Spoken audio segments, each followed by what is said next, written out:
Bueno, en clases anteriores hemos hablado sobre el análisis de elementos pretensados, análisis en estado de servicio y en estado de rotura. Y ahora vamos a hablar del diseño. O sea, en el análisis nosotros conocemos la geometría de la pieza y verificamos tensiones, dimensionamos, elegimos armaduras o verificamos tensiones de armadura eh, según cómo esté encarado el cálculo. Pero cuando hablamos de diseño es porque no conocemos las dimensiones de la sección, de la pieza, y estamos por eh, este, trabajar con algunos conceptos para poder obtener esas secciones, hacer una determinación de una sección que funcione bien, que funcione de manera eficiente. Entonces, para ello vamos a tener que utilizar algunas ecuaciones para intentar que la sección cumpla con los condicionantes de diseño que tenemos.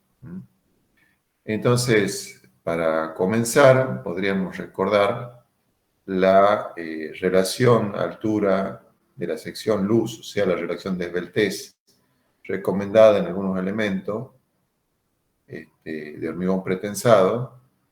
Y, por ejemplo, en losas huecas se recomienda que esa relación entre la altura de la losa y la luz de la misma esté entre un 45avo y un 30avo. En losas macizas hay una pequeña diferencia, podría estar entre un 40avo y un 25avo. Y en vigas, más o menos, por acá dice un 20avo, un 12avo quizás es poca esbeltez, yo diría un 20avo a un 15avo más o menos. Recuerden que en hormigón armado esta relación de esbeltez era un décimo. O sea que en hormigón pretensado, cuando hablábamos de vigas de puente, por ejemplo, puentes de viga, estos valores estaban en un 18avo, un 20avo, un 22avo. Entonces, por ahí como que son valores comunes, hasta más o menos un 15avo, diría yo. Eso en cuanto a la esbeltez del elemento, la relación altura-luz. Si hablamos del brazo elástico, o sea, el brazo en servicio, recuerden que el brazo es la distancia entre el centro de gravedad de la resultante de compresión y la resultante de tracción, o sea, las armaduras. En general, sabemos que se puede tomar 0,65 a 0,70 de h, o sea, de la altura del elemento. Entonces, si reemplazamos esta relación en las ecuaciones de equilibrio interno, sabemos que la resultante de tracción es igual a la resultante de compresión y cualquiera de estas fuerzas se puede obtener como el cociente entre el momento sobre el brazo de palanca. ¿Por qué? Porque el momento es fuerza por Z, fuerza por brazo de palanca, entonces bueno, momento sobre Z, y si reemplazamos Z por 0,65 de H, nos queda esta ecuación. Esta T, recordemos que es la fuerza de tracción en la armadura tesa, y podríamos tomarla igual a la fuerza de tesado efectiva, que ya hemos llamado en capítulos anteriores P sub E, y que era un coeficiente un factor de pérdidas R, que es menor que la unidad, por la fuerza de pretensado. En valor típico de R podría ser, recuerden, más o menos 0,85, 0,80. La relación entre la fuerza de pretensado efectiva y la fuerza de pretensado en la transferencia. Bien, si queremos relacionar estas ecuaciones con el área de acero teso, o sea, el área en servicio, el área del P por pretensado y S por servicio, será igual a una fuerza sobre una tensión. La fuerza es la fuerza pretensado P sub T, y la tensión es la tensión relacionada con esa fuerza de pretensado en la transferencia. O sea, F de pretensado admisible en la transferencia, en la tensión. Si reemplazamos P sub T, que sabemos que es igual a T sobre R, y a su vez T es igual al momento de servicio sobre 0,65 de H, o sea, relacionamos estas tres ecuaciones, nos queda que el área de acero de pretensado se puede obtener como el momento de servicio sobre 0,65 por la altura de la pieza, por el factor de pérdida y por la tensión admisible en el pretensado en el momento de la transferencia. Por razones económicas, se trata de aprovechar al máximo ese acero de pretensado, entonces hay que tratar de trabajar con tensiones en la transferencia al borde de la que permite el reglamento. Y las que permite el reglamento, el CIRSOC 201, son, en el momento de la transferencia, tomar para la fuerza de pretensado como máximo un 82% de la tensión de fluencia, recuerden que hemos visto en clases anteriores, o un 74% de la tensión última de ese acero pretensado. Bien. En cuanto a la sección de hormigón en servicio, o sea, cuando la pieza no está fisurada, la tensión en el baricentro de la sección de hormigón es la debida únicamente al pretensado, ya que allí la tensión generada por la flexión exterior es nula. O sea, si nos quedamos con, por ejemplo, si tenemos una pieza como esta rectangular, por acá está el centro de gravedad, y decimos, bueno, ¿cuál es la tensión debida solo al pretensado? Y será un diagrama como este, con tensiones de compresión importante abajo y arriba valores de pequeña tracción o pequeña compresión o un valor próximo a cero. Entonces, si tenemos en cuenta esto, podemos, eh, observamos que la tensión acá en el centro de gravedad es más o menos la mitad de la tensión en el borde. Esa tensión en el centro de gravedad se podría obtener como una fuerza sobre un área. ¿La fuerza cuál es? El producto del área de pretensado por la tensión admisible en la transferencia, por R, que era el factor de pérdida, para pasar a una fuerza efectiva. Si no ponemos R, sería una fuerza en la transferencia. Al multiplicarlo por R, estamos haciendo referencia a la fuerza de pretensado efectiva, o sea, después de producir todas las pérdidas. Y si a esa fuerza de pretensado la dividimos en el área, tendríamos una tensión. Esto, hacer fuerza sobre área, es porque estamos calculando la tensión en el centro de gravedad de la pieza. Recuerden que la flexión introducida por la excentricidad de la fuerza de pretensado, es nula en el centro de gravedad de la pieza. Recuerden que esto, el pretensado, este es el centro de gravedad de la pieza, y la armadura estará colocada en forma excéntrica. Uy.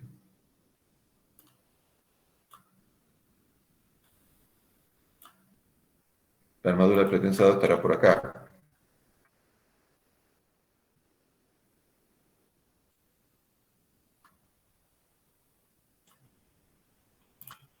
¿Mm?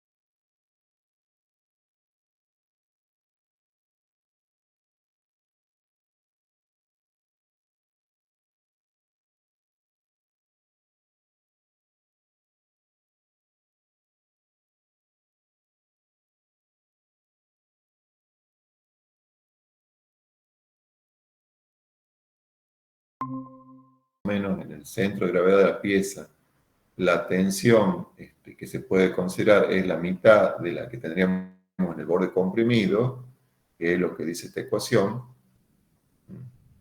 Entonces nos quedaría que el área reemplazando, el área compresión, el área perdón, el área del hormigón es, si reemplazamos acá, es la fuerza APS, el área de suelo pretensado por la tensión en la transferencia por R, dividido en 0,5, esto, 0,5 de la fuerza, la tensión de compresión admisible en el momento de servicio. Entonces trabajamos con estas dos ecuaciones y nos queda esto. Según el CIRSOC, los límites para las tensiones del hormigón en servicio, o sea, esta tensión que aparece en el denominador, la tensión de compresión admisible en servicio, no tienen que superar o 0,60 de la resistencia característica o 0,45 de la resistencia característica en el instante que estemos considerando. En el momento de aplicar el pesado. Entonces, esto es válido para elementos clase U, o sea, los uncracked, los no fisurados, o clase T, que es los elementos de transición. ¿Sí? O sea, y esto es para pretensado más carga de larga duración. Esto lo hemos visto en clases anteriores. Esto sería lo que admite el reglamento. En régimen de rotura, esto era en servicio. Acá estábamos viendo la sección de hormigón en servicio. Ahora pasamos a rotura. En rotura también podemos decir que el área de pretensado en rotura, entonces ya le ponemos el subíndice Y, porque estamos en fluencia, va a ser un momento mayorado, que es el momento de servicio multiplicado por un coeficiente ni de mayoración de acciones, dividido en un brazo de palanca, que en este caso vale 0,80 de H, y dividido también en la tensión de fluencia del acero de pretensado. ¿Sí?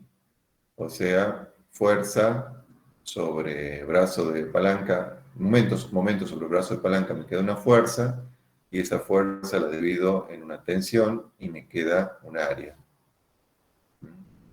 Entonces, hay que adoptar el mayor valor, ya sea de esta área determinada para cumplir las condiciones de rotura, APY, o del área obtenida para cumplir las condiciones de servicio, que es el área de pretensado efectiva, que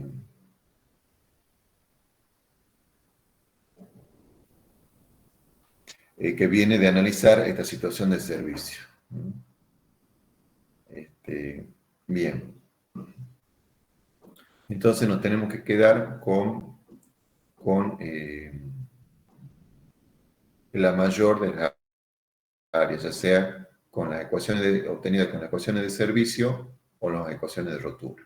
Si el requerimiento de rotura es mayor que el de servicio, puede colocarse una armadura adicional convencional, no tesa, para satisfacer esa condición de rotura.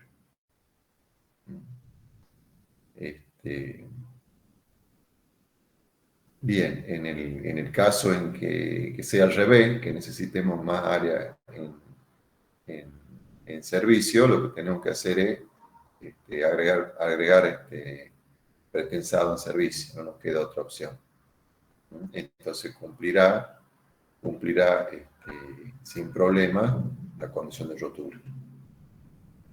Eso es similar a lo que ya hemos hablado cuando estamos haciendo el análisis de la pieza, tanto en servicio como en rotura. Nosotros hacíamos la determinación de las armaduras en estado de servicio, y después cuando vamos al estado de rotura verificamos si eso se cumple. En el caso en que no cumple, agregamos armadura no TES, por los motivos que ya hemos explicado en esas clases. Pregunta hasta acá, podemos analizar alguna pregunta.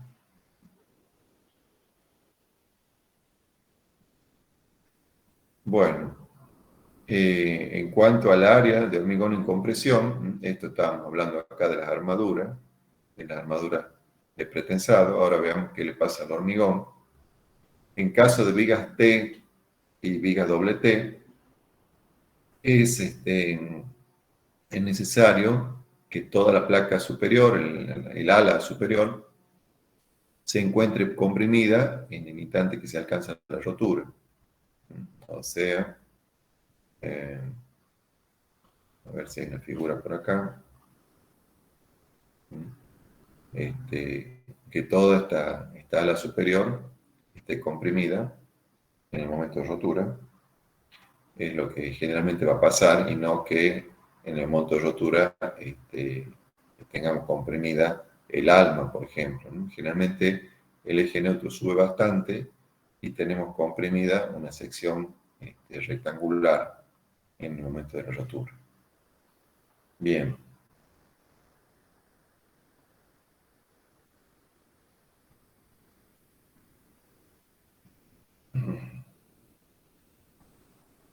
Entonces, volviendo a las ecuaciones para esta situación, podemos decir que la resultante de compresión en el hormigón, de la fuerza en el hormigón, por el brazo de palanca Z, el brazo en rotura, tiene que ser igual a el momento. ¿Y cuál es el momento? El momento de servicio por un coeficiente de mayoración.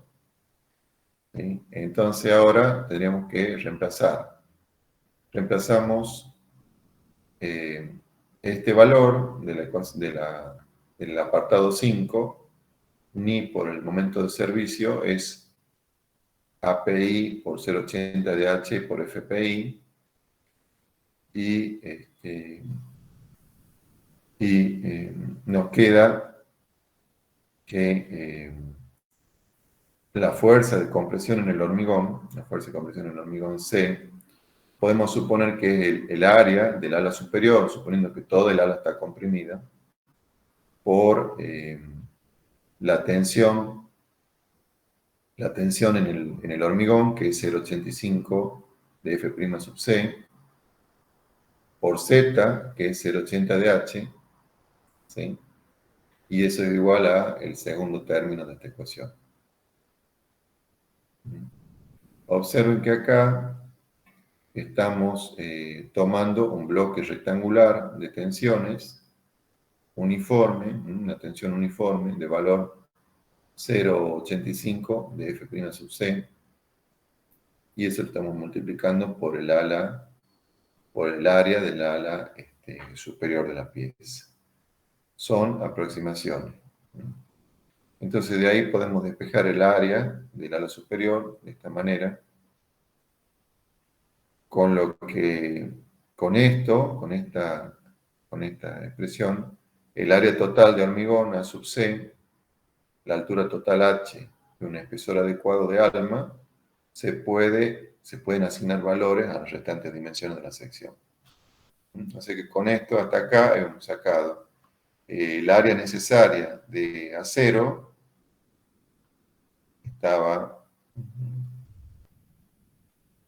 por acá.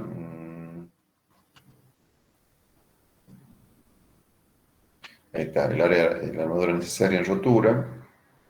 Antes hemos sacado en servicio, tenemos que comparar las dos, la de rotura con la de servicio. Estas son áreas de acero.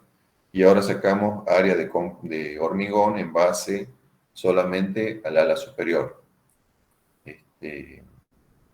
Bien, entonces con esto otros elementos que vamos a considerar ahora se va a ir dando forma a esta sección de hormigón, este elemento. Bueno, el diseño, igual que el análisis, debe hacerse teniendo en cuenta los dos estados, el elástico y el de rotura. Se trata, por un lado, de garantizar que bajo cargas de transferencia y servicio se cumplen las tensiones admisibles, tanto en el hormigón como en el acero, de estado elástico, y al mismo tiempo se asegura un adecuado coeficiente de seguridad para cargas mayoradas, que sería el estado de rotura. Entonces, hablando primero del diseño en régimen elástico, recordemos que los elementos, como clasifica el reglamento clase U, son los no fisurados, y los clase T, que son de transición, no tienen fisura bajo cargas de servicio. U por no fisurado y T por transición. Los de transición, recuerden que admiten tensiones de tracción, pero no fisuración. Los que cuando se admite una fisuración, se hablaba de clase C, que era por crack, por fisurado. Entonces, si no tenemos fisuración, podemos trabajar dentro del campo elástico, con la sección completa y con las ecuaciones ya conocidas de la resistencia de material. En este estado elástico, recuerden, tenemos dos apartados: la situación de transferencia, cuando se transfiere la fuerza de pretensado, y la situación de servicio, cuando ya se han producido todas las pérdidas y actúan las cargas más significativas en la sección. Como hemos visto anteriormente, las ecuaciones de estos estados son para la situación de transferencia. Recuerden que usamos dos números, el número 1 referido a la fibra inferior de la pieza y el 2 a la fibra superior.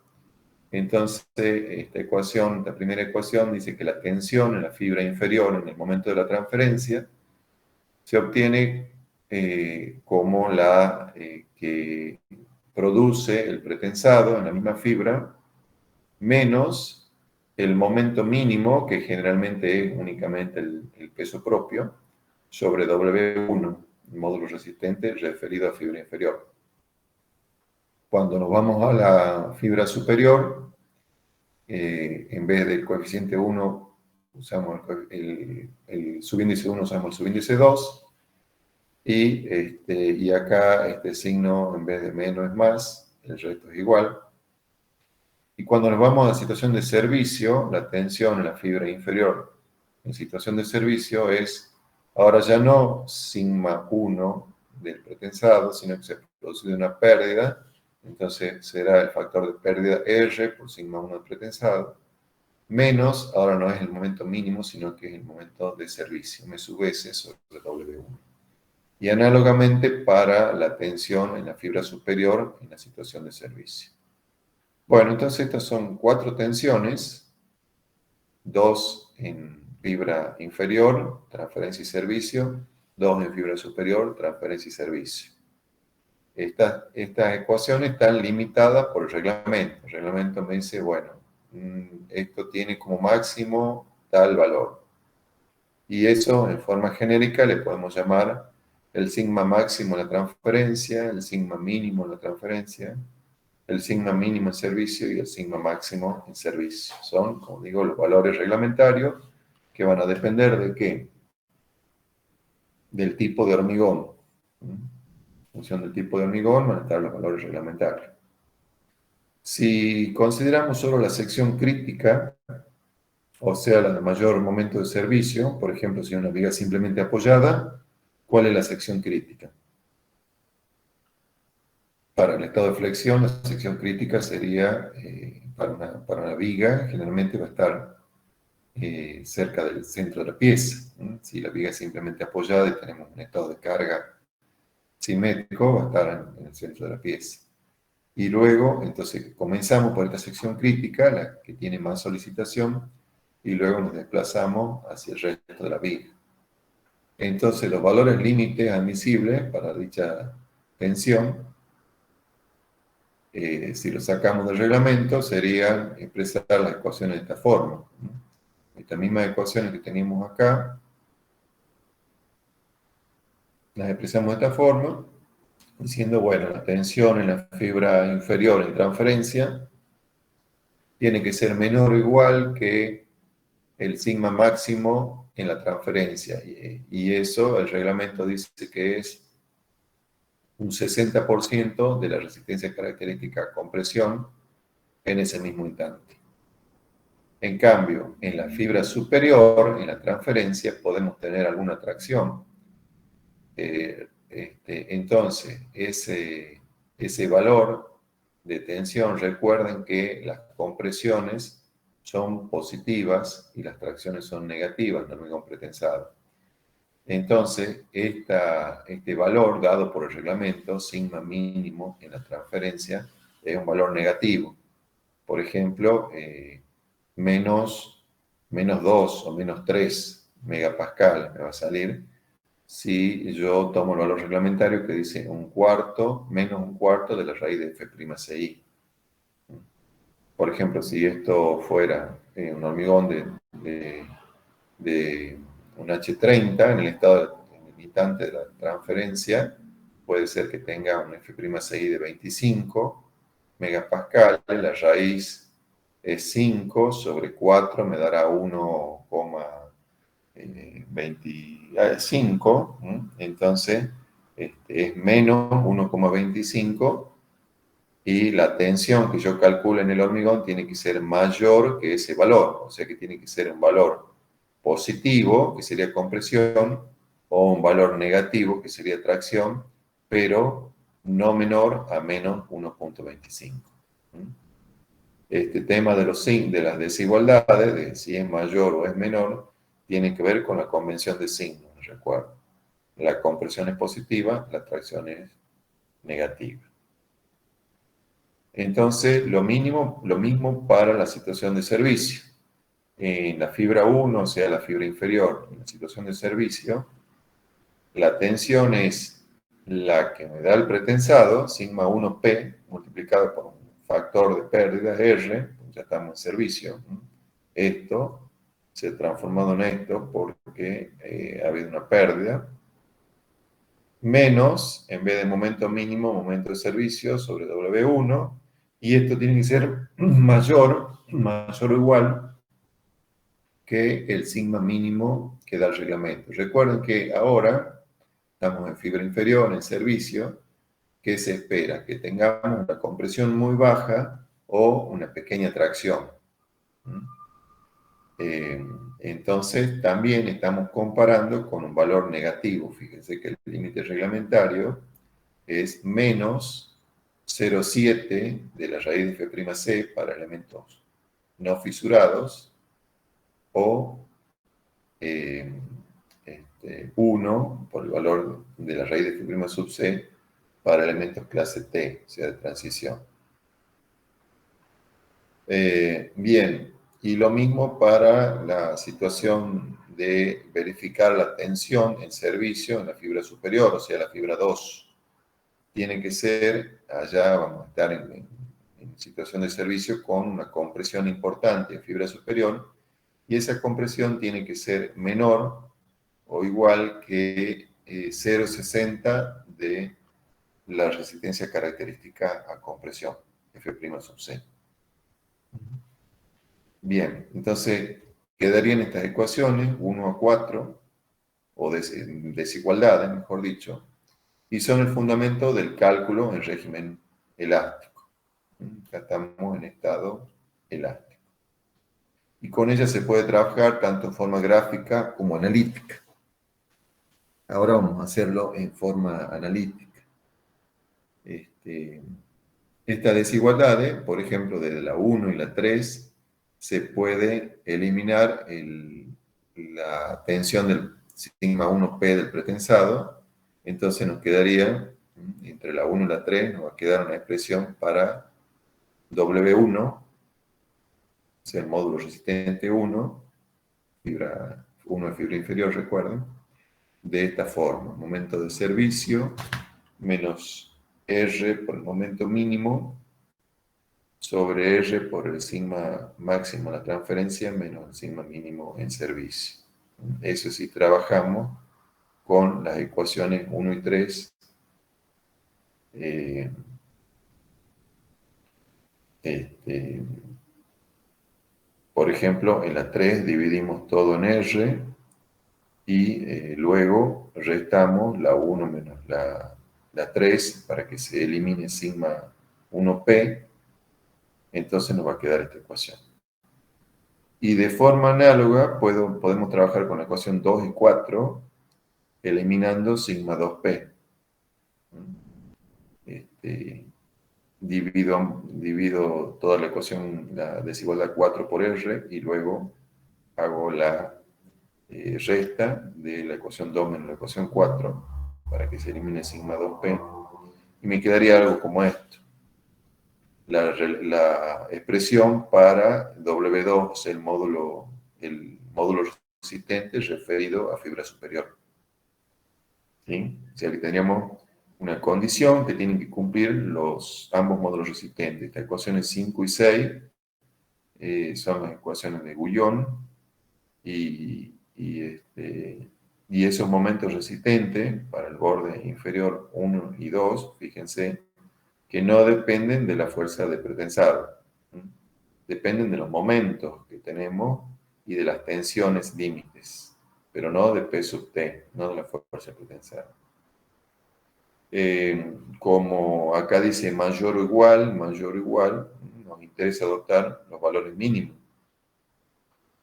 ya que de esa manera sería mínimo el volumen de hormigón y resultaría un diseño más económico. O sea que nos convendría adoptar, en vez de mayor o igual, nos convendría adoptar el valor igual, pero no siempre se lo va a poder hacer. Como dice acá, en la práctica no conviene ajustar demasiado los valores de W1 y W2, ya que posteriormente hay que efectuar algunas verificaciones. Si yo tomo W1 igual a esto, W2 igual a esto, cuando vaya a hacer algunas verificaciones puede que no verifique, no dé la pieza y tenga que volver a cambiar los valores de W1 y W2. Entonces se suele dejar una cierta revancha. Especialmente no conviene ajustar demasiado el W2, el módulo resistente de fibra superior, que incide en el área de hormigón comprimido en estado de rotura, y este a su vez en el tipo de rotura, ya sea subarmada o sobrearmada. Entonces hay que adoptar un conjunto de dimensiones, como la que se indican en esta figura. Hay que adoptar un conjunto de dimensiones de manera que eh, hay algunas recomendaciones para, para esa elección. Conviene trabajar con secciones aligeradas. La sección rectangular, que yo ponía acá como ejemplo, es la que usamos a veces para el análisis, pero no es la más eficiente. Conviene ir a secciones que tengan formas más eficientes, como la sección doble T o la sección T, o la sección pi. A veces incluso se usa una sección T invertida, por eso cuando se trabaja con una sección compuesta, con una sección construida por etapas. Bueno, puede haber otras secciones, como la sección Y, que se usa a veces en vigas de cubierta, o una sección cajón, una sección cajón o una sección en L. Bueno, hay diferentes opciones, las más comunes en general y especialmente en puentes son las secciones doble T, de alas iguales o de alas desiguales generalmente. Bien, a veces se puede tomar también una combinación de estas secciones, pero no buscar secciones complicadas que encarezcan el proceso constructivo, la fabricación de encofrados, etc. Bueno, la altura H de la pieza, la altura total H, se puede obtener del tridimensionado, cuando hablábamos de las relaciones de Esbeltes. Bueno, en el caso más general de vigas de sección D, doble T o sección cajón, o rectangular también podría ser si se quiere, O sea, secciones que poseen un ala superior. Si tratamos de buscar el comportamiento subarmado, o sea que es una rotura anunciada y no una rotura brusca, como en el sobrearmado, conviene establecer que C, este, la profundidad del bloque de tensiones de compresión, eh, sea menor que HF, la profundidad de la fibra neutra sea menor que HF, o sea que el eje neutro caiga en el ala para que la sección comprimida sea una sección rectangular, o sea que el eje neutro esté bastante arriba en el momento de la rotura. Eso nos va a asegurar, por temas que hemos visto en clases anteriores, nos va a asegurar una rotura anunciada, una rotura dúctil, una pieza subarmada. Entonces, si C es menor que HF, este, recuerden que C, que es la profundidad del eje neutro, se puede relacionar con A, que es un bloque equivalente, rectangular de tensiones, y con beta 1, que es un coeficiente menor que la unidad. Eso también lo hemos visto en clases anteriores. Entonces, si reemplazamos, nos queda que HF tiene que ser mayor o igual, HF, o sea, la altura del ala superior, tiene que ser mayor o igual que A sobre beta 1. De base a resultados experimentales, se propone adoptar como conveniente para rotura subarmada un valor empírico, una relación entre A y D. A igual a 0, A sobre D igual a 0,20. Si quieren acá, volvamos al capítulo 4, 4, 5. Bueno, acá está para recordar lo que es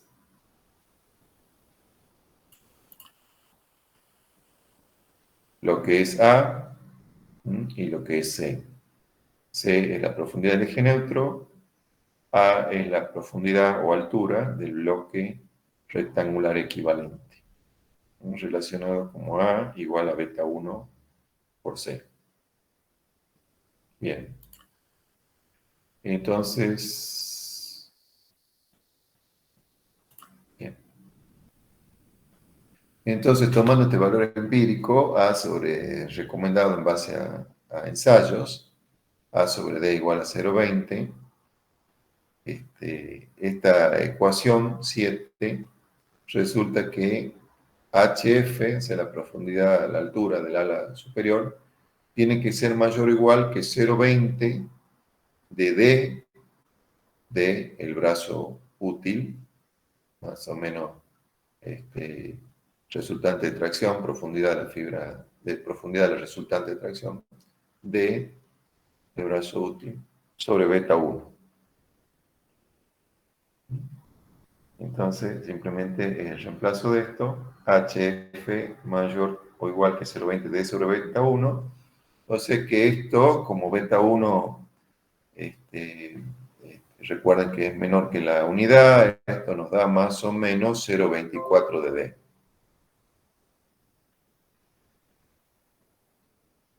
Bien, esto nos da más o menos que HF tiene que ser mayor o igual que 0,24 de D. Esto era HF, recuerden. Bien, ahora queremos determinar el ancho del alma, BW. Ese ancho debe ser tal que permita el llenado correcto, o sea, no puedo tener un ancho muy reducido, recordando que acá hay estribos, hay vainas, este, hay que respetar el recubrimiento lateral mínimo, etc. Por ejemplo, una vaina de una pieza de hormigón postezado puede tener 6 centímetros de diámetro, 7, 8, 10, depende de la magnitud de la pieza, por supuesto. Pero en una viga de puente, en una viga de 1,50 m, 1,80 m de altura, la vaina puede tener 8 centímetros de diámetro o 10 centímetros de diámetro.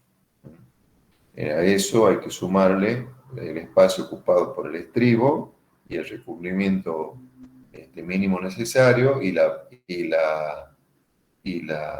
tener en cuenta que tenemos que tener facilidad para el llenado, ya que el hormigón se vierte desde la parte superior y tiene que tener espacio suficiente para poder llenarse con facilidad. Eso es un condicionante para la elección de BW, que es el ancho del alma. Y además, como parte resistente, este espesor del alma tiene que ser suficiente para la absorción de los esfuerzos de corte, ya que el corte en el hormigón va a estar dado por la altura y por el ancho BW, no por el ancho total ni por el ancho del ala inferior, sino por el ancho mínimo, que es de BW. Bien. En el caso de vigas, BW debe guardar relación con los demás espesores, por ejemplo, con HF. Generalmente estos valores suelen ser parecidos. El espesor del ala o del ala superior o del ala inferior con el espesor del alma suelen ser valores parecidos. Además, con la altura total de la sección tiene que haber una cierta relación, este, ya que esto es el vínculo, digamos, entre las dos alas. Entonces, el ancho, eso en cuanto al ancho BW, eso es lo que podemos decir respecto a eso. Y respecto al ancho B total, el ancho del ala superior, depende si se trata de una viga simple o compuesta. La viga compuesta es pensemos en construir una sección por etapa, por ejemplo, construir la viga primero y después en taller, una viga prefabricada en taller, y después agregarle un hormigón superior que forme un tablero de puente, por ejemplo. Esta alternativa se estudiará en otro capítulo, un capítulo más avanzado, que sería sección compuesta, o sea, construir una sección en dos etapas o más de dos etapas. Si es una viga simple, una viga única, hay un amplio margen para la elección del ancho total B, pero en general se toma que B es menor que H, generalmente B es menor que H, y a su vez B es mayor que dos veces el ancho del alma. Eso es usual en una viga simple, de sección T o doble T. Bueno, cuando para ubicar las armaduras o por razones constructivas, por ejemplo, apoyar un encofrado, se requiere un ala o talón inferior, tienen que tener dimensiones mínimas requeridas para cumplir ese cometido. O sea, este talón inferior puede estar condicionado por la necesidad de ubicar un encofrado, por ejemplo acá, colocar un puntal que sostenga un encofrado para hormigonar una losa. O puede ser que necesitemos cierta dimensión de ala inferior para que cuando en la situación de transferencia aplicamos el pretensado, tenemos una fuerte compresión en zona inferior, tengamos un área de hormigón adecuada para soportar esa compresión. Se podría ser otro de los condicionantes para elegir las dimensiones de esta ala inferior. Bien, en cuanto a D sub S máximo, o sea, D sub S es la profundidad de la armadura no tesa como máximo, va a ser la altura total H menos un recubrimiento. La altura total H menos un recubrimiento me va a dar D sub S máximo. Y bueno, acá se indica el recubrimiento 2 centímetros como mínimo. Bueno, cuidado ahí, hay que tener en cuenta el diámetro de la armadura, 2 centímetros como mínimo. Recuerden que acá estamos hablando de un recubrimiento medido al centro de gravedad de la barra. Esto sería válido si tenemos armadura de diámetro reducido, un diámetro 8, 10. Si no, habría que incrementar este recubrimiento mínimo. Recuerda que el recubrimiento está dado en el reglamento en función de las condiciones ambientales a que va a estar expuesta la pieza, a la agresividad del ambiente, si hay elementos, si la viga está en un exterior, en un interior, si hay elementos que puedan producir un ataque químico al hormigón y por ende a las armaduras, etc. Bueno, hay que consultar entonces los recubrimientos mínimos para obtener ese brazo, esa profundidad del acero no teso máximo. Y respecto al acero de pretensado, también va a ser la altura total menos un recubrimiento. Los límites de recubrimiento, los valores de recubrimiento reglamentario, son más estrictos generalmente en el hormigón pretensado. Fíjense, acá se señala un recubrimiento mínimo de 2,5 centímetros. Lógicamente, eso es para cuando estamos trabajando con alambre o con trenza. Si estamos trabajando con una vaina de 10 centímetros, no vamos a tener ese recubrimiento medido al centro de gravedad de las armaduras, sino que va a ser un recubrimiento mucho mayor, ya que esto es un cubrimiento medido de fibra extrema,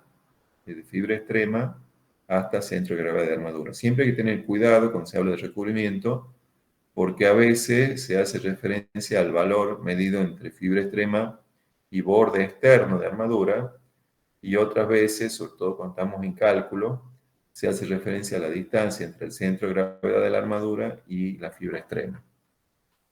Entonces no hay que confundirse con eso. En general, se trata de que la excentricidad del pretensado, E sub P, recuerden, E sub P es la distancia desde el centro de gravedad de la pieza hasta el centro de gravedad de la armadura de pretensado. E sub P, ¿qué vamos a tratar? Que sea grande, que sea lo más grande posible para que ahorremos en área de pretensado, ya que lo que a nosotros nos interesa es obtener un momento, una fuerza por una excentricidad. O sea, vamos a tratar que E sub P sea grande, lo mayor posible, pero hay limitaciones para colocar lo más bajo posible todos los tensores. A veces, por ejemplo, si yo tengo 2 vainas o 3 vainas, y no voy a poder poner las 3 con la máxima excentricidad, sino que a veces van las 3 una abajo de otra, ubicadas dentro del alma. O sea que no se puede mandar todas las armaduras a la máxima excentricidad, todas las armaduras de pretensado a la máxima excentricidad. Entonces existen limitaciones para ello. Téngase presente que se deben observar una separación mínima entre las armaduras para asegurarse un buen colado del hormigón en el fondo del elemento. O sea que en general, para elementos pretesados, pesados en fábrica generalmente, el D sub P es menor que 3/4 de H, o sea, 0,75 de H. El D sub P es menor que 0,75 de H.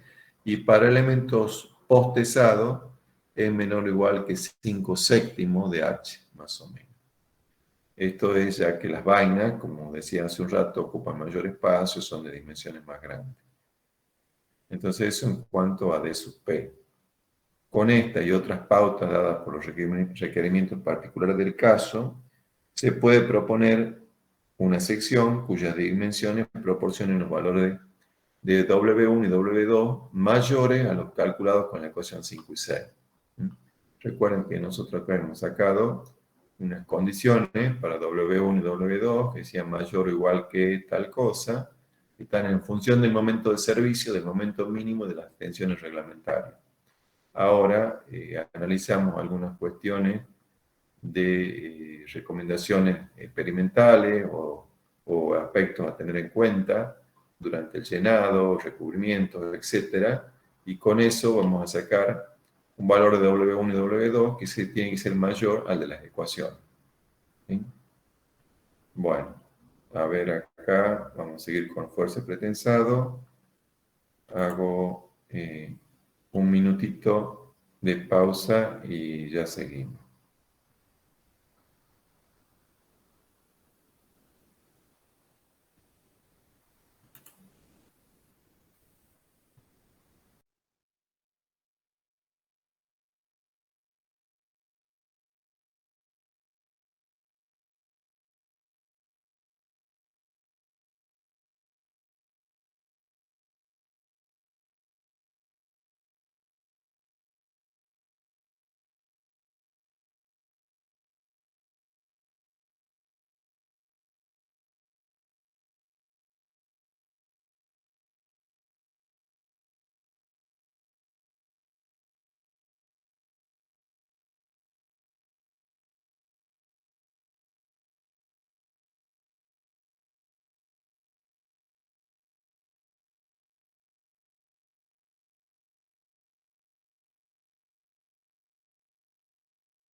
Bueno, vamos a continuar. Si están, si estamos atentos, entonces, en cuanto a la fuerza de pretensado y la excentricidad, ¿no? Hasta acá ahora veníamos hablando de estas condiciones geométricas que tiene que cumplir la pieza, ¿no? Entonces, en cuanto a la fuerza de pretensado, una vez determinadas las dimensiones del elemento, o sea, suponemos que ya hemos hecho cumplir las condiciones W1, W2, hemos observado las recomendaciones en cuanto a la geometría, los recubrimientos, los espesores mínimos, la relación entre la ala y la altura, etcétera. Entonces, eh, a continuación,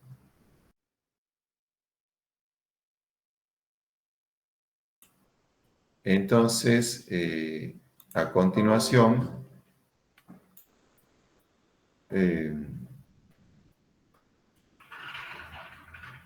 podríamos continuar con el cálculo de la fuerza de pretensado, que es P sub T, P en la transferencia, y la excentricidad, E sub P, excentricidad del pretensado, referida a la sección crítica, o sea, la sección que más nos interesa, donde el momento de servicio es el momento máximo, y luego analizar las otras secciones. Entonces, para el pretensado genera estas tensiones, como decía hace un rato, es una compresión, una flexocompresión.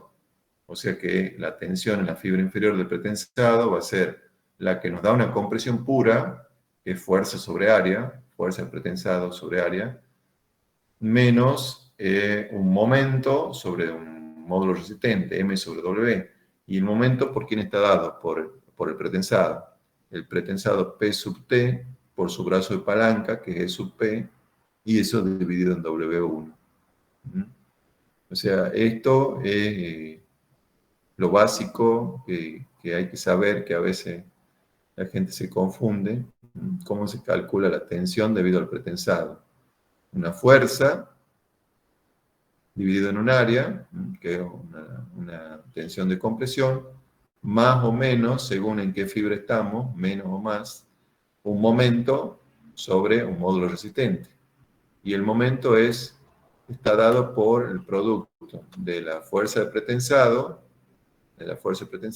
por su brazo de palanca. Su brazo de palanca es G sub P. O sea que esto es lo mismo que sigma igual a fuerza sobre área más M sobre W. No es nada más que eso. Y hay que tener en cuenta los subíndices, a ver si estamos en fibra inferior, que es la 1, o superior, que es la 2, y poca cosa más. Fíjense que estamos en el subíndice T, tiene en cuenta que estamos en situación de transferencia, ¿no? Es la fuerza mayor. Si estuviéramos con una situación de servicio, la fuerza es menor que la fuerza efectiva. Bien, entonces, si eliminamos la excentricidad E sub P, que aparece en estas dos ecuaciones, nos quedaría una expresión para la fuerza de pretensado en función de las tensiones sigma 1 y sigma 2 y los W de fibra superior o inferior y el área de hormigón. Esa sería una opción. La otra opción sería eliminar P sub T y nos quedaría la excentricidad, P sub P, la excentricidad del pretensado. En el diseño nos va a interesar que la fuerza de tesado P sea mínima, lo que obviamente implicará menor armadura tesa y en consecuencia menores costos. Esto se va a lograr si en la ecuación esta 9 se minimizan las tensiones sigma 1P y sigma 2P. Si el numerador es más chico, entonces P sub T va a ser menor. Pero hay que tener en cuenta los límites que imponen las desigualdades 1 y 3, que recuerden, vamos arriba, las desigualdades 1 y 3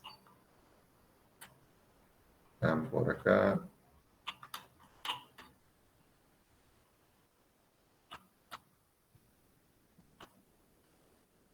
Acá. La desigualdad 1 para la tensión en la fibra inferior en transferencia, la desigualdad 3 para la tensión en la fibra superior, e inferior también, perdón, en servicio. Ecuaciones 1 y 3 referidas a fibra inferior. Ecuaciones 2 y 4 referidas a fibra superior. 1 es transferencia, 3 es servicio, 2 es transferencia, 4 es servicio. Entonces, volvamos a donde estamos.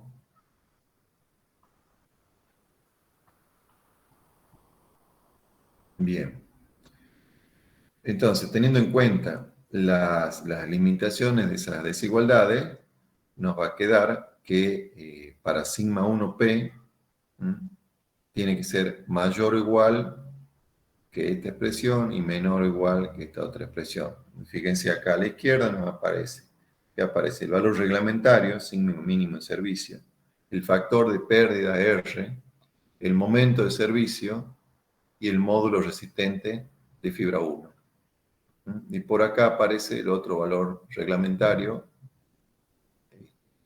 para la tensión en la transferencia y aparece también el momento mínimo. Este es el momento mínimo, este es el momento de servicio. Y se puede hacer algo análogo entre las ecuaciones 2 y 4 para acotar los límites, los valores límites de sigma 2p, o sea, la tensión en la fibra superior de hormigón debido al pretensado.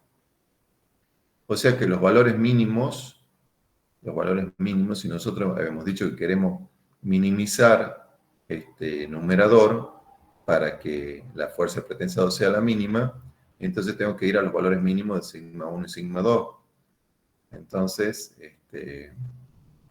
vamos a quedarnos con la parte izquierda de estas ecuaciones. Me voy a quedar con esta parte y con esta parte. O sea que, así, tomando esas igualdades, nos quedan estas ecuaciones. Sigma, el mínimo, la mínima tensión en fibra inferior debido al pretensado, se obtiene como la tensión reglamentaria en situación de servicio para esa fibra dividida en el factor de pérdida, más un momento sobre un W. Nada más que ese momento de servicio lo divido en R y el W es de fibra inferior, fibra 1.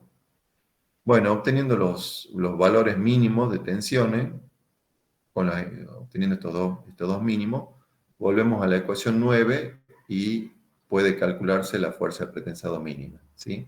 Volvemos a esta ecuación, ya conocemos W1 y W2, que lo hemos minimizado, y obtendríamos la fuerza de pretensado. Luego, con la ecuación 10, obtendríamos también, ya conocemos sigma 1 y sigma 2, obtendríamos la excentricidad que está asociada a esta fuerza de pretensado.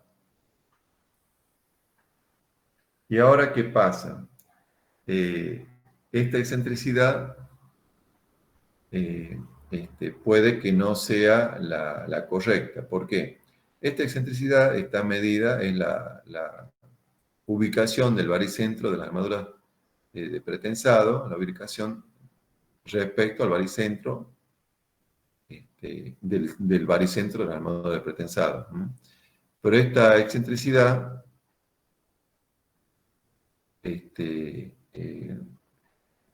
podría ser que caiga fuera de los límites de la sección. O sea, nosotros hemos hecho cumplir una condición que minimizar este numerador para obtener una fuerza de pretensado, y con esos valores de tensiones calculamos una excentricidad. Pero puede ser que esa excentricidad nos caiga fuera de la sección que ya teníamos predimensionada, o nos caiga al borde, o muy abajo, más de lo que esperamos y no cumplimos con recubrimiento. Entonces, eso puede ser que pase cuando hemos tratado de minimizar la fuerza pretensada. Entonces, ¿qué hay que hacer? Si no pasaba esto, o sea, si la excentricidad caía dentro de la sección, ya está, no hay problema, estaríamos cumpliendo las condiciones y ya está. Pero si la excentricidad nos caía afuera de la sección, ¿qué es lo que hay que hacer? Hay que elegir una excentricidad adecuada, o sea que hay que proceder a la inversa. Es decir, bueno, he caído afuera de la sección, ¿cuál es la máxima excentricidad que yo puedo tener por mi condicionante geométrico, por el predimensionado que tengo? Es tanto. Esta es la excentricidad adoptada. Entonces, fijar esa excentricidad máxima que yo puedo tener, que puede admitir la sección, y ahora que lo que tengo que hacer es calcular la fuerza pretensado que está asociada a esa excentricidad. Lo que pasa es que la fuerza de pretensado ahora va a ser mayor, no va a ser el mínimo que tenía hace un rato, sino que al no poder adoptar esa excentricidad que me salía en el cálculo y estar trabajando con una excentricidad menor, eso me va a llevar a tener una fuerza de pretensado mayor. ¿Se entiende? Esos dos eh, eh, elementos, la fuerza y la excentricidad, no son independientes, están relacionados. Si yo no puedo adoptar la máxima excentricidad, bueno, adopto la que puedo, pero ahora voy a tener que trabajar con una fuerza mayor para lograr el mismo momento. Entonces, E sub P adoptado es menor que el anterior y en consecuencia la fuerza pretensado será mayor que la mínima. Si observamos las ecuaciones 13, se puede notar que si no se desea cambiar la sección, definida en el paso anterior a través de W1 y W2 adoptado, se hace necesario cambiar los valores de las tensiones admisibles. O sea, vamos a las ecuaciones 13. Si no vamos a tocar W1 y W2, o sea, no vamos a redimensionar la sección, porque una opción sería decir, bueno, redimensiono la sección. Pero si no quiero cambiar eso, porque a veces no puedo, porque tengo, por ejemplo, una altura máxima que no puedo superar por una cuestión de arquitectura, por ejemplo. Entonces, si no quiero tocar eso, ¿qué tengo que hacer? Tengo que trabajar sobre las tensiones, eh, sobre las tensiones en el hormigón.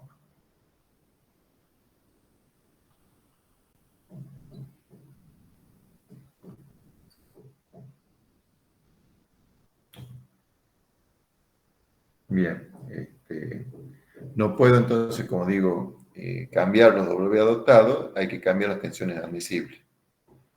O sea, sigma mínimo en la transferencia puede modificarse de manera conservativa, es decir, al reducir la excentricidad en valor absoluto, el nuevo valor de la tensión sigma 2P en la fibra superior será menor, también en valor absoluto, con lo cual sigma mínimo T, el sigma mínimo de la transferencia, admite reducción. Este cambio implica que no se aprovecha al máximo la capacidad del hormigón en tracción.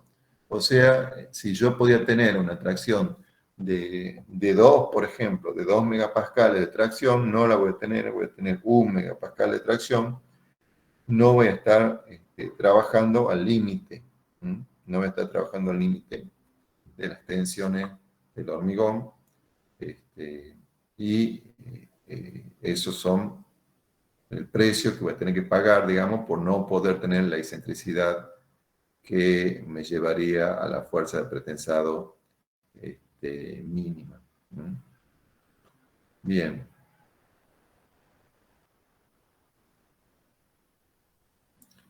Bien, para determinar un nuevo valor de sigma mínimo en la transferencia, el nuevo valor de la tensión mínima en la transferencia, se puede partir de las ecuaciones 2 y 3 y reemplazando en ella las tensiones de la ecuación 8. O sea, las 2 y 3, recordemos, eran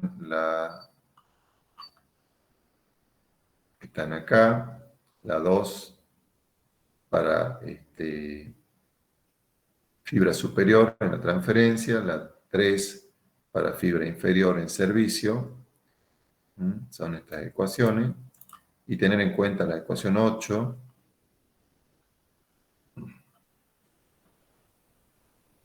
que es esta tensión del pretensado en la fibra, tensión debida al pretensado en la fibra inferior y en la fibra superior. Entonces,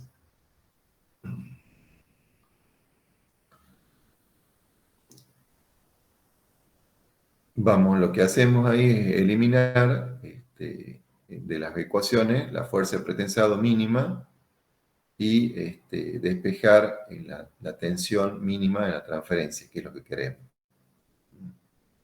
Nos queda esta expresión, donde aparece un momento sobre un módulo resistente, más toda esta relación que depende de los módulos resistentes en ambas fibras, el factor de pérdida, el área de la pieza de hormigón, la excentricidad del pretensado, el momento en servicio. Al cambiar el sigma mínimo en la transferencia por un valor mayor, que es el que llamamos acá sigma mínimo raya en la transferencia, todas las magnitudes que dependen de este valor deben ser redimensionadas. Es el caso del W2, que era el módulo resistente de fibra superior, y sigma 2P. Los nuevos valores se designan como W2 raya, que va a ser mayor o igual que esta expresión.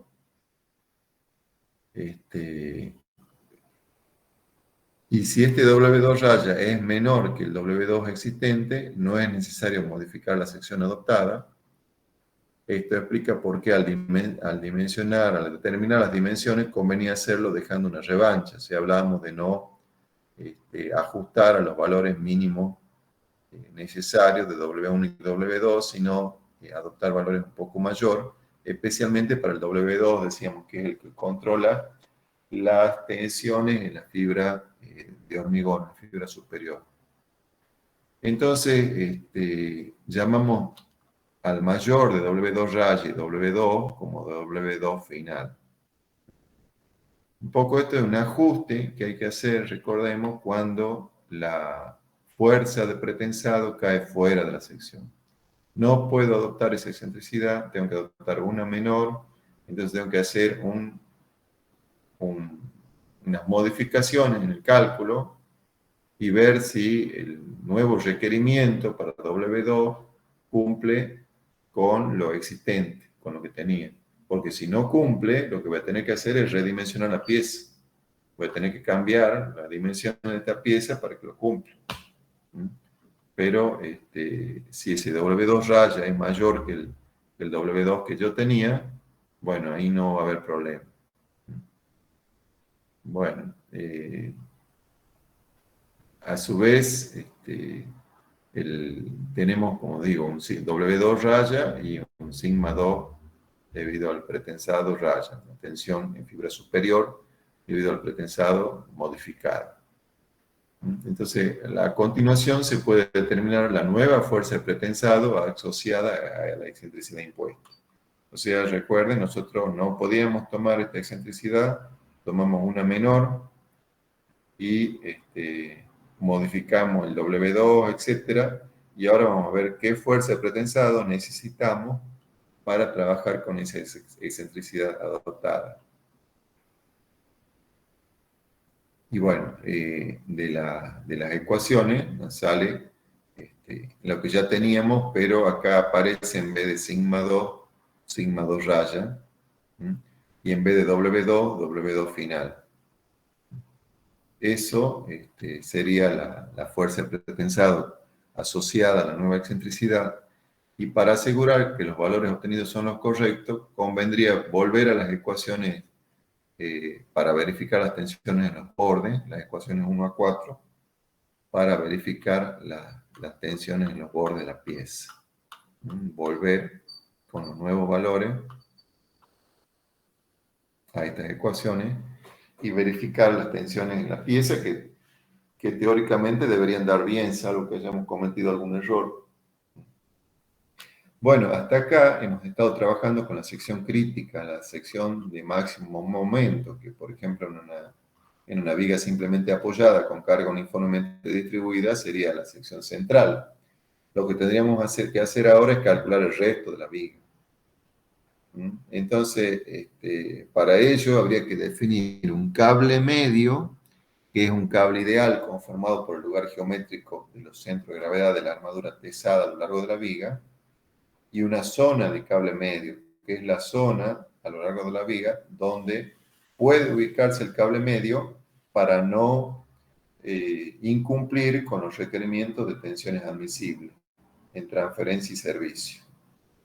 O sea, el cable medio va a ser un cable ideal que en el centro de gravedad de las armaduras, y hay una zona en la que me puedo mover hacia arriba o hacia abajo de la viga a lo largo del eje para cumplir con las tensiones admisibles en transferencia y servicio. Entonces, podemos trabajar con ecuaciones. El cable medio va a ser, por ejemplo, en un gráfico, va a ser esta posición. Por ejemplo, acá estamos en la situación, en el apoyo, x igual a 0. Acá estamos en el centro del vano, x igual a L sobre 2. Entonces nosotros vamos a determinar una zona de cable medio, o sea que el cable no tiene que estar ni muy arriba ni muy abajo. Vamos a tener una zona por medio de 4 ecuaciones, y el cable va a tener que estar encerrado entre esas 4 ecuaciones. Ya vamos a ver que dice que la excentricidad tiene que ser menor que tal cosa y mayor que tal cosa, de manera que nos va a quedar definida una zona por donde puede ir el centro de gravedad de las armaduras pretensadas.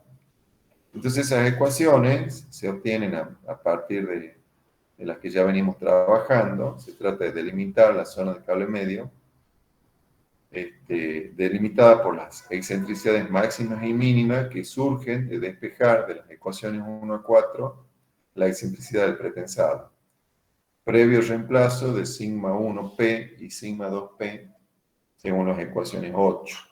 Recordemos, las ecuaciones 8 eran estas, sigma 1p y sigma 2p, donde en vez de trabajar con las tensiones aparecen las fuerzas y las excentricidades, y esas ecuaciones las llevamos a las ecuaciones 1 a 4, que eran las tensiones en fibras extremas, tanto en transferencia como servicio. Entonces ahora despejamos la excentricidad del pretensado. Entonces nos quedan estas ecuaciones 25 a 28. ¿Sí? O sea que para cumplir con las tensiones límite, nos dice que la excentricidad tiene que ser mayor o igual que tal cosa, mayor o igual que tal otra, y menor o igual que tal cosa, o menor o igual que tal otra. Esto son, son las ecuaciones que están, las desigualdades que están luego representadas gráficamente que les he mostrado recién. Bueno, si la viga de sección invariable, entonces W1, W2 y A son constantes a lo largo de la luz. W1, W2 y A pueden que sean constantes a lo largo de la luz. O si la viga tiene una altura variable, ya no van a ser constantes. Pero si la viga tiene una sección constante, estos valores van a ser constantes a lo largo de la luz. Y si no es así, conviene fijar la variación de sección de antemano de modo que estos valores sean conocidos. Los valores del momento mínimo que aparecen acá, momento mínimo y momento de servicio, MS, mínimo y M de servicio, pueden variar a lo largo de la viga en forma parabólica o según otra distribución cualquiera que dependerá de las cargas. Si tenemos una carga uniformemente distribuida, van a variar en forma parabólica, por ejemplo. En cualquier caso, son valores conocidos de estudios previos. La fuerza de pretensado, P sub T, que vemos que aparece en estas ecuaciones, fuerza de pretensado, dado que en este caso estamos tratando con vigas postesadas, este era el primer caso que estamos analizando para vigas postesadas,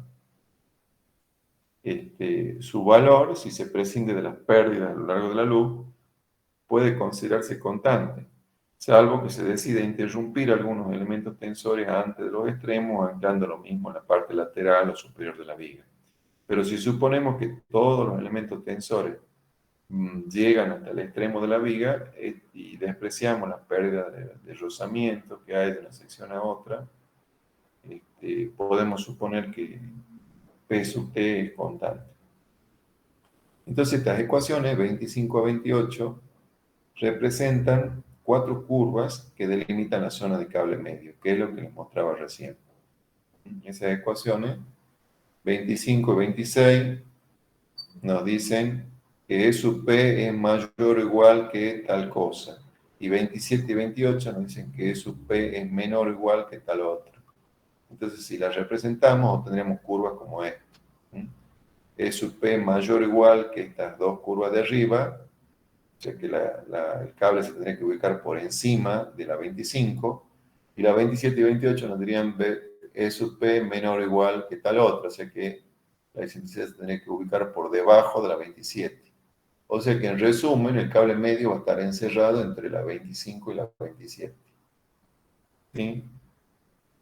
Eh, las otras ecuaciones no son superfluas. La 20, la 28 y la 26 serían superfluas en este caso. Bueno, es evidente que dicha zona quedará definida entonces solo por dos de estas curvas y las otras no son necesarias. En el caso de sección y fuerza de pretensado constante, las curvas 25 y 26 serán paralelas entre sí, al igual que la 27 y 28. Si la fuerza de pretensado es constante, 25 con 26 son paralelas y 27 con 28 son paralelas. Eso sale de analizar esta ecuación. Bien, en el cálculo práctico conviene trabajar con algunas secciones características, por ejemplo, L sobre 2, L sobre 3, L sobre 6, donde actúan cargas concentradas, y también tomar algunas secciones donde actúan cargas concentradas o donde se presenten cambios de dimensiones o de la fuerza pretensada.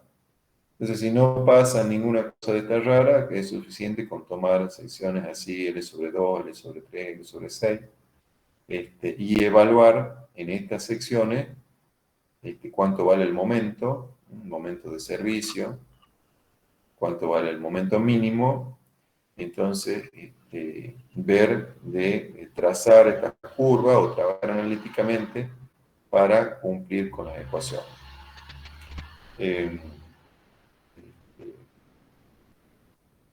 Bien. Esto era para, para las vigas postpesadas, donde generalmente tenemos un cable curvo que va a estar entonces encerrado en esa zona dada por la ecuación. Ahora, ¿qué pasa en las vigas pretesadas? En la viga pretesada tenemos alambres o trenzas rectas. Entonces, no podemos hacer ese trazado curvo. Entonces, vamos a ver cómo trabajamos. En este caso, es la excentricidad la que se conserva aproximadamente constante. Antes recuerden que lo que conservábamos constante era la fuerza pretensada. Ahora conservamos aproximadamente constante la excentricidad, ya que la trayectoria de los cables es recta y según el eje, paralela al eje de la viga. O sea que hay que trabajar con un cable medio recto, o al menos aproximadamente. Si la zona de cable medio no permite no permite tal trazado recto, hay que modificar la fuerza de pesado a lo largo de la viga, o sea que hay que anular convenientemente la adherencia entre acero teso y hormigón, que eso se va a lograr pintando, engrasando o cubriendo el papel, los alambres, trenzas o cordones. O sea, repito, acá en el trazado curvo, yo tenía la fuerza de pretensado más o menos constante, y lo que cambia es la excentricidad. Y eso es válido en elementos posttesado. En elementos pretesado, la excentricidad es más o menos constante, y lo que voy a tener que cambiar es la fuerza de pretensado. Voy a tener que ir anulando algunos elementos para cumplir con las ecuaciones. Entonces lo que vamos a hacer es, de las mismas ecuaciones 1 a 4, que antes habíamos despejado E sub P, ahora despejamos P sub T, la fuerza pretensada. Y me van a salir unas ecuaciones de este tipo, si las represento. Acá me aparecen estas ecuaciones, 30 a 33, aquí me aparece A1 y A2, que son estas relaciones geométricas. Este, y si lo represento, me darían unas curvas de este tipo, P sub T1, P sub T2, P sub T3 y P sub T4, y yo lo que tengo que hacer es lograr que el pretensado quede encerrado en esta zona de cable medio. Entonces, ¿qué es lo que voy a hacer? Acá estoy graficando fuerza de pretensado en eje vertical, luz de la pieza en eje horizontal.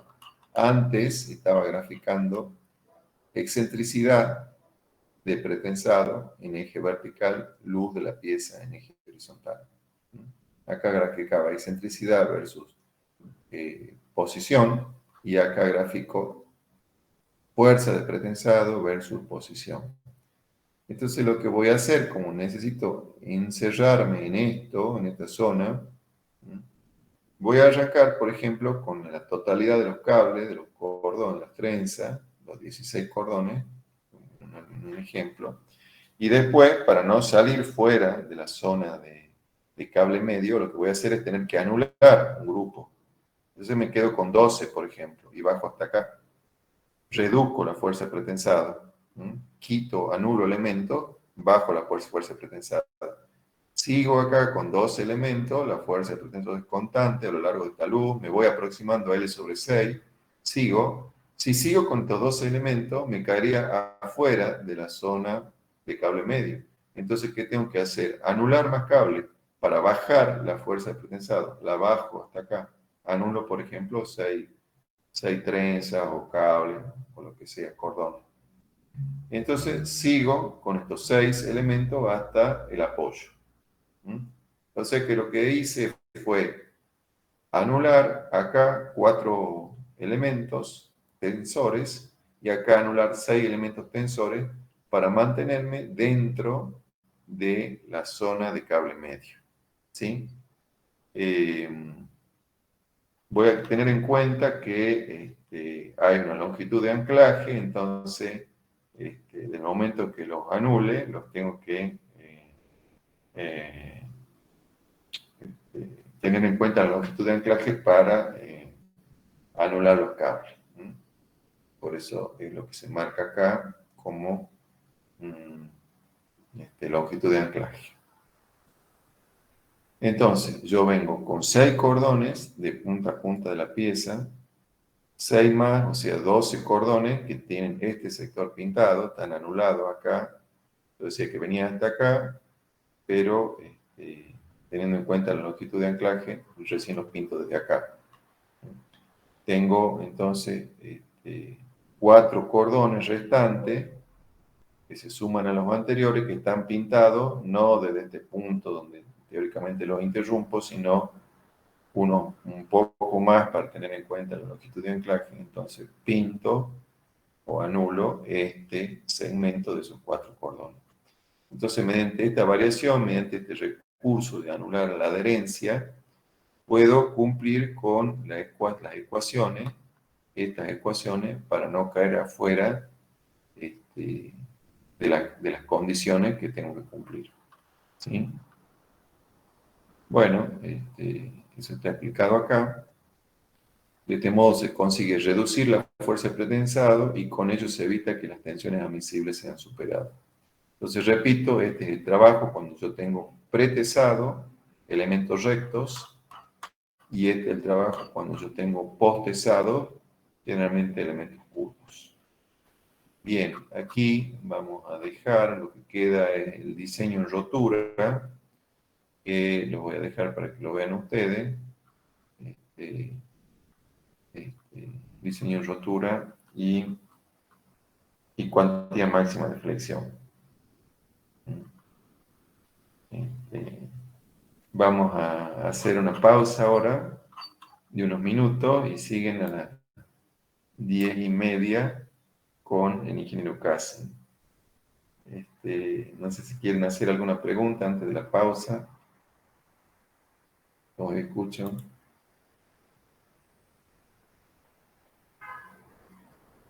Ya están totalmente perdidos y no no entienden nada, o se van a sentar a verlo después. Bueno, si después les surgen dudas, como ya les dije en otro momento, me mandan un mail y acordamos una reunión. ¿Mm?